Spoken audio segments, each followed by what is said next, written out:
moom itam Farba Ngom jël na décision pour daal di koy poursuivre si kanamu yoon ak wàllu yoonal la moom ki nga xam nekk moo di Sëñ Saliou dafa daal di bindoon si li nga xam nekk moo di unam que ni Farba aurait dépensé 1 milliard suñu ay koppar ñi daal di war a mën a amal benn ko marche peut-être plaidant pour ñu daal di koy war a mën a libérer si kanamu yoon ak wàllu yoonal alors dem gis neen ñu si ëpp ànd ki nga xam nekk moo di Farba génneen di weddi kàddu yi nga xam ni itam Sëñ Saliou koy yëkki na ko en ce qui concerne la libération justement de Farba Ngom. Alors comment est-ce que tu as analysé cela, mais aussi acte bi nga xam ni itam teg nañ ko pour Sëñ Saliou Gueye ni maximum d'informations sur sur ce grand meeting force à Ourossogui. Oui, j'attends la suite parce que dañuy annoncé plainte. Ils ont annoncé la plainte. Aujourd'hui, on dit aux Sénégalais, oui, ils ont passé à l'action. Farba Ngom décide de porter plainte Serigne Saliou Gueye et le journal Yor Yor. Man, j'aimerais avoir la suite. J'attends la suite. Parce que Serigne Saliou Gueye ñi annoncé woon fii plainte contre moom bëri nañu de. bëri nañu trop ça trop ay plainte. Oui, ils annoncent une plainte contre le journal Yor Yor. Froisse. Oui, ils annoncent une plainte contre Serigne Saliou Gueye. Froisse. Dañuy gis suite do am. Mais j'aimerais avoir la suite de cette plainte-là. Si c'est réel. Moi, je ne parle pas dans le cadre de la manipulation. Si des gens essaient de manipuler l'opinion pour dire que oui, ils ont porté plainte contre Serigne Saliou Gueye. J'attends la confirmation de Serigne Saliou Gueye. Bu démé def émission mu wax ko Sénégalais yépp soit mu deugal ni que plainte amna wala mu né Sénégalais tout simplement ben plainte jotaguma ko. Mais en tant que Serigne Saliou Gueye taxawul né Sénégalais effectivement jot na plainte de la part des avocats de Farba Ngom duma taxaw fi di nan plainte amna. Chaque jour ay journaux bind fi journaux yi chaque jour dañuy bind di ñaata journaux ñoo fi bindoon ay plainte même la plainte de Madiambal Diagne way porte plainte contre Serigne Saliou Gueye, Mamadou Diop autant pour moi, Mohamedou Diop qui était l'ancien directeur des domaines. Et la presse a écrit fi ben journée que ouais, Mamadou Diop a envoyé une citation directe à Serigne Saliou Gueye et Yor Yor. La suite c'est une plainte. Ba bobu ken gisul plainte bi.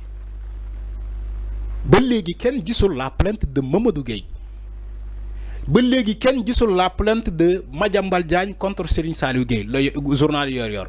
Ba légui ken gisul la plainte de Cheikh Yérim Seck contre Serigne Saliou Gueye. Et kenen. Je peux en citer beaucoup de gens qui ont annoncé une plainte contre Serigne Saliou Gueye. Mais gisuñu ko. On n'a jamais vu ces plaintes-là. Moi, dañuy dem ci presse bi rek ñu alimenter presse. Ouais, dans les jours à venir, nous comment dirais-je, nous allons porter plainte contre le journal Yor Yor. Dans les jours à venir. Ba légui ken gisul. Aujourd'hui, c'est le tour de Farba Ngom et ses avocats. On nous dit, Farba et ses avocats ont décidé de porter plainte Serigne Saliou Gueye. Ils ont décidé de porter plainte. Maintenant, on va attendre la suite, de voir. Et la confirmation aussi de Serigne Saliou Gueye. Parce que moi, qu'est-ce que l'a dégoulé?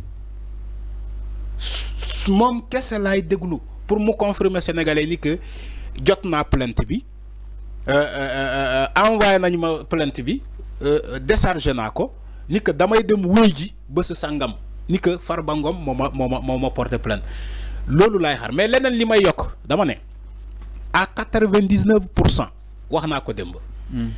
Le journal Yor Yor ce qu'il écrit c'est la vérité, c'est la triste vérité à 99% laa la wax ce que ce journal Yor Yor écrit. C'est la vérité, c'est la triste vérité, c'est la pire vérité. C'est la pire vérité. Maintenant, on peut essayer de manipuler les gens en disant oui, waxul deug, Farba n'a pas décaissé 1 milliard. Moi, on peut essayer de voir. Mais moi, je suppose que Serigne Saliou Gueye a des preuves. Il y a des preuves. Parce qu'un tel journal réputé être un journal véridique, un journal professionnel, doit aussi avoir des preuves avant d'écrire ces genres de choses. Tel lolo, man, je crois que ils sont professionnels, ils sont toujours dans ça. Ils ont leurs preuves, bala ñuy publier quoi que ce soit.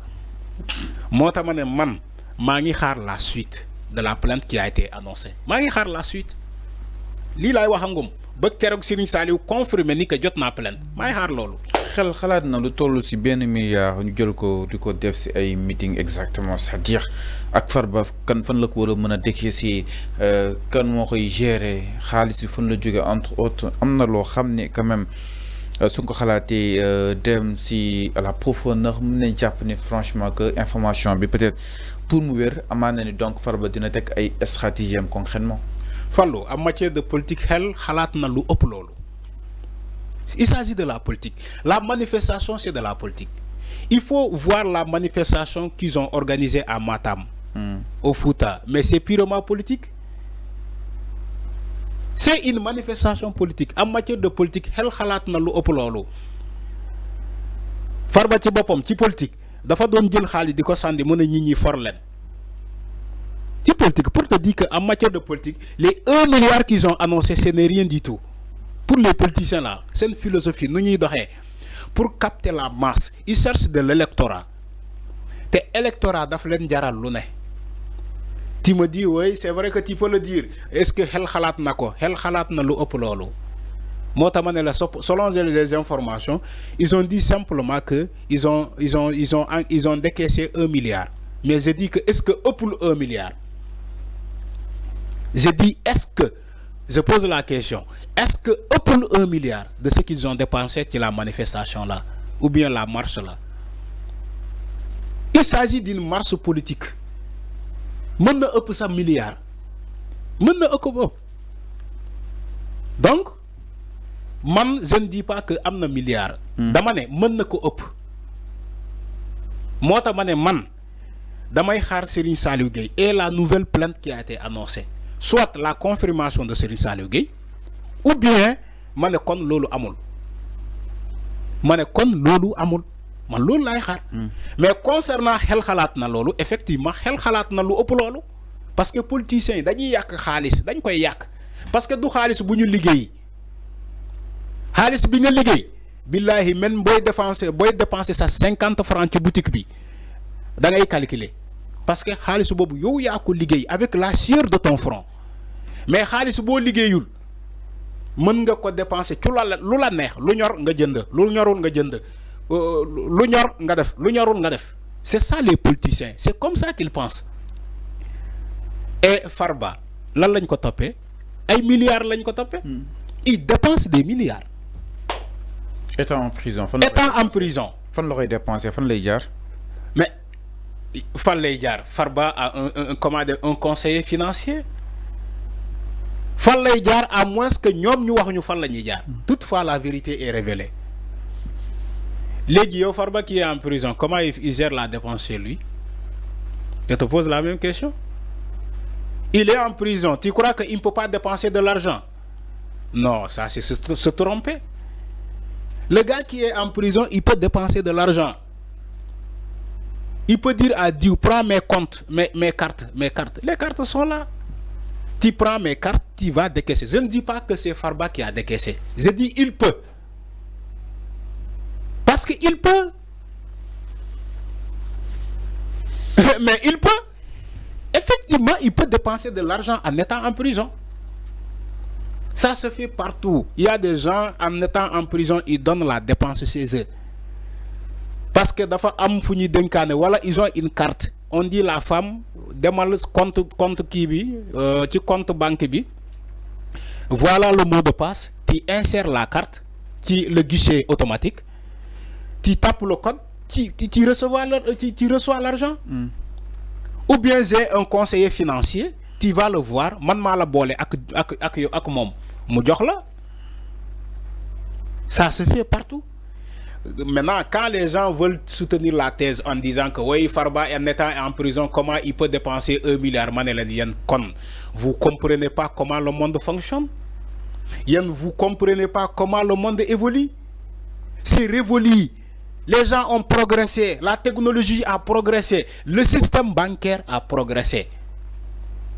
Fallo, on nous dit des maires qui sont en prison, ils continuent de signer des documents pour que l'administration, la maire, continue de fonctionner. Je te donne un exemple. La semaine dernière, on nous a dit Mansour Faye, en étant en prison, il continue de signer les dossiers les plus importants. Dañ koy fekk ba biir prison bi en état maire mu signé ki andi courrier bi Mansour Faye bu signé ba pare mu delluwaatu courrier bi dem def acquis de droit jox ko acquis de droit. Donc quelqu'un qui est en prison, il peut continuer de contribuer au fonctionnement, au mode de fonctionnement de la société ou bien de l'administration. Comme le cas de Mansour Faye que j'étais donné, un maire. Ñaata maire lañu dugaloon kaso et il continue de signer des dossiers administratifs, des documents administratifs. Donc quelqu'un qui est en prison, il peut dépenser de l'argent à l'extérieur. Li waxuma ko pour wax ni que Farba mo def de. Dédé, je te donne juste un exemple. Maintenant concernant Farba mo décaissé 1 milliard bobu, lolu dina leer ci kanam. Digante mom ak l'autre là, comment il s'appelle, Serigne Saliou Gueye. Alors leer na mi ngi noonu exactement par rapport ak li nga xam ne que moo di wàllu wi ndar ñëw si beneen ponk ginnaaw loolu dañuy daal ñëw li nga xam ne que moo di justement